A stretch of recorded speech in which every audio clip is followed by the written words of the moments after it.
Make sure you're getting your gullet.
This is just a 5/32 file. That's all you need for a small chain like this.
We're going to check the rakers on this one too. If you remember right, this is a brand new chain, so it's the first time it's had a file on it.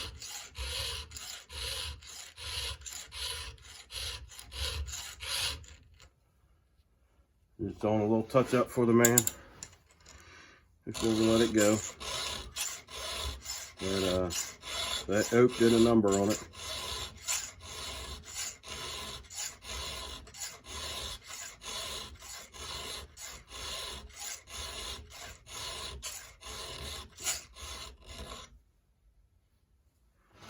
I'd like to find me some pine.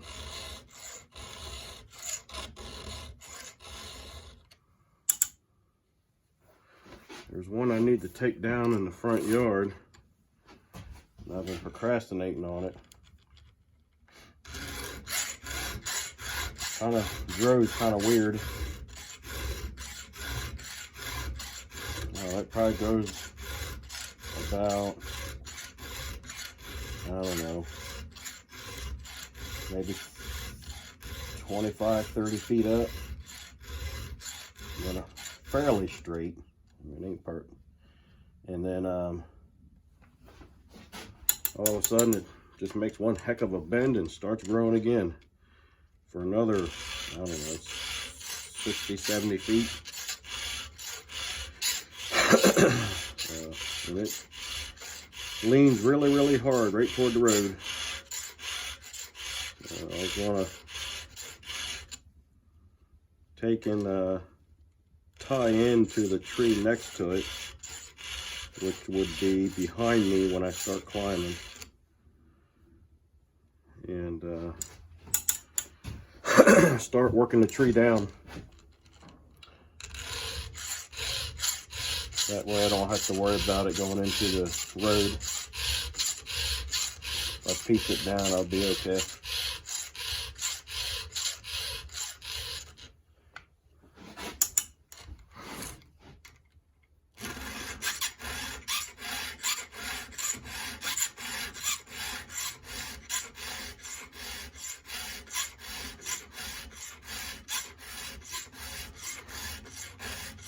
Now remember, when you're filing a chain, and I used to do it myself until I was watching this guy file a chain, and I noticed that he would, so I would used to count, and how many strokes I would take to file a tooth. And I was watching a man do it one time, and he would put 3 strokes on this one, 5 strokes on that one, and 8 strokes on the next one, and then 3 strokes on the next one after that. So I asked him, I said, how come you're not putting the same amount of strokes on each tooth?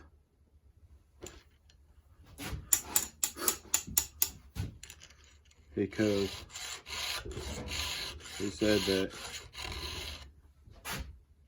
if you count your teeth, let's just say you put 3 strokes on this one, so now you're going to put 3 strokes on the rest of them. So when you put 3 strokes on the one, and it's good and sharp, and you go to the next one, you put 3 strokes on that, but it's not sharp yet, is that all you're going to do? He says, stop counting your strokes and be more worried about how sharp each tooth is. If it takes 10 strokes to make the tooth sharp on one tooth, and it only takes 3 strokes to make the tooth sharp on the next one, that's what you do. Because otherwise you're going to have some sharp teeth and some dull teeth. I said, well, that makes a lot of sense. So I stopped counting. Just go until it's sharp.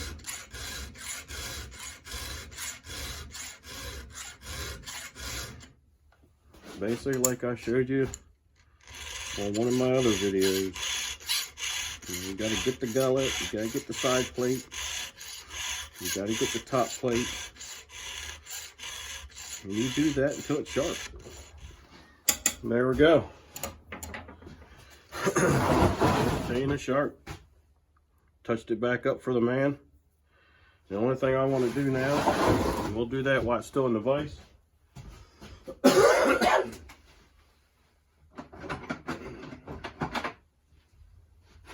We'll check those rakers.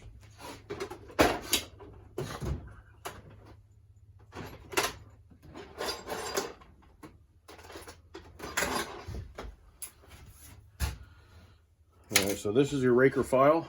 It's just a small file.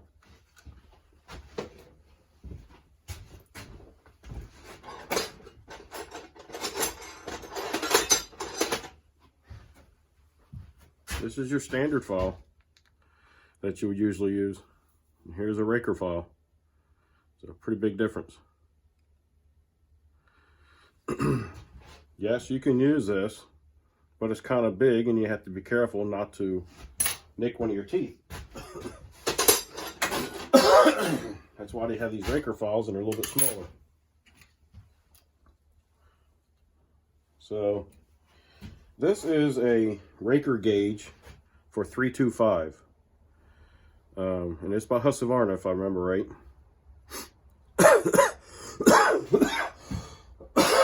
Excuse me. And I'm not sure how well you can see it.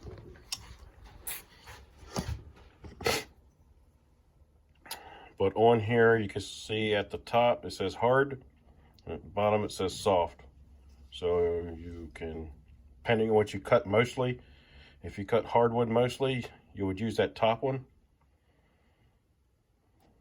And if you cut mostly softwood, such as pine, you would use the bottom one.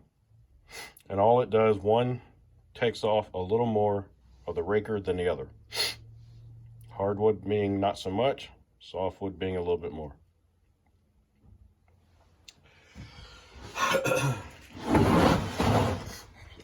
set back up here again.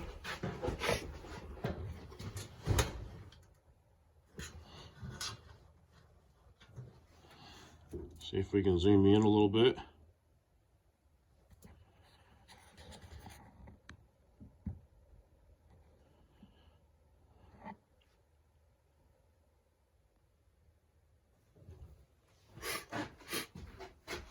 This is not the Raker gauge for this because this is a 3/8 pitch. It's not intended for it anyway, I'll put it to you that way. But just for showing you what needs to be done, I'm going to use it.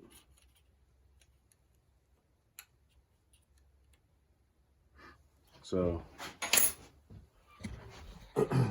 basically, you set your Raker gauge up top here. Now,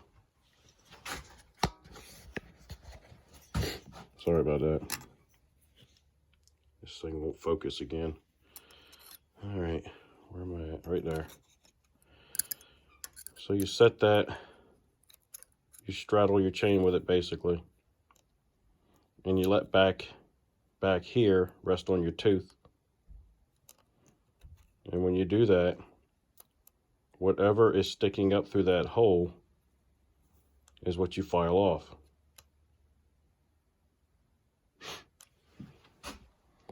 Again, this is not the right size gauge for it. As you can see, it's a 0.325 chain.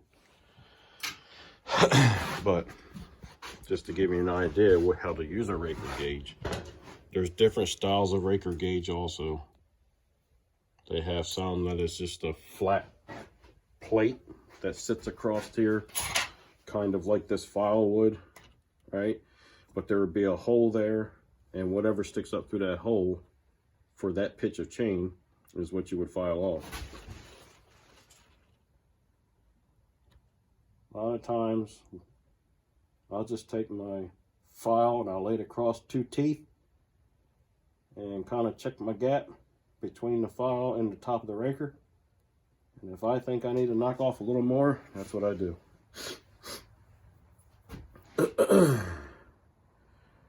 And usually I will flip around this way.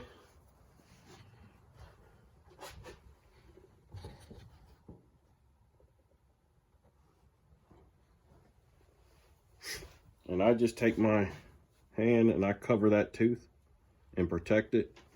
And I just take that file and I skim it across there a couple, 2-3 turns on there. And I go to the next one and I do the same thing. 2 or 3 swipes.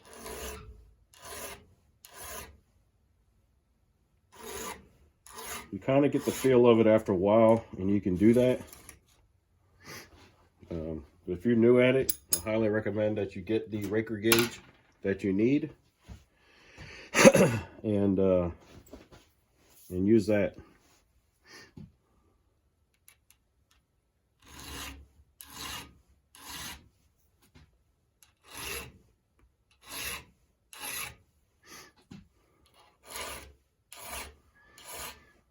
Basically, all that Raker does is it gauges how much that tooth is allowed to shave off.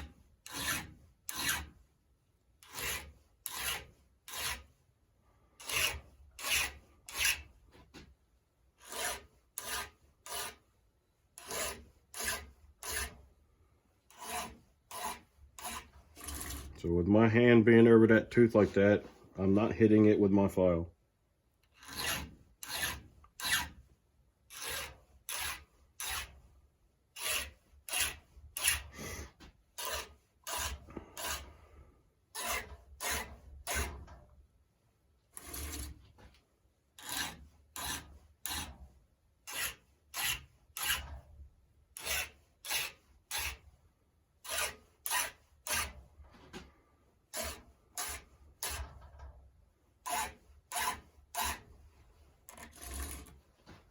And there we are, we're back around to the beginning.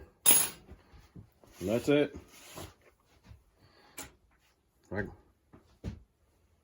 This is the only Raker, well, I had another Raker gauge, and it was the flat type. And in the middle of it had that little space there for you to run your file across. But when you set that Raker gauge up there like that, and if you can take your file and hit that tooth, then you need to shave some off.